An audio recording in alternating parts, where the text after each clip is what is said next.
দ্বিতীয় বছৰৰ বাবে আমি নিযুত মইনা আঁচনিৰ শুভ আৰম্ভণি কৰিলোঁ।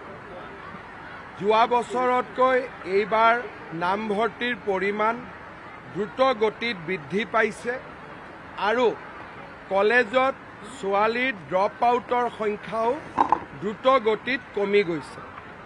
এই বছৰ নিযুত মইনা আঁচনিয়ে 3,50,000 ছাত্ৰীক সামৰি লৈছে। আজিৰ অনুষ্ঠানতে মই নতুন কৰি পলিটেকনিক আৰু ডিগ্ৰী থাৰ্ড ইয়াৰ বা 5th ছেমিষ্টাৰত যিসকল ছোৱালীয়ে শিক্ষা গ্ৰহণ কৰিছে আৰু ITIত যিসকল ছোৱালীয়ে প্ৰশিক্ষণ লৈছে তেওঁলোকৰ বাবেও নিযুত মইনা আঁচনি ঘোষণা কৰিছোঁ। ইয়াৰ ফলত এই বছৰ নিযুত মইনা আঁচনিৰ পৰিসৰ আৰু 1 লাখ বাঢ়িব, অৰ্থাৎ প্ৰায় 4.5 লাখলৈকে আমি পাবগৈ পাৰিম।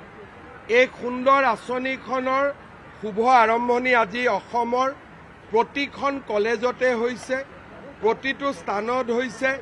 মন্ত্ৰী বিধায়কসকল উপস্থিত আছে।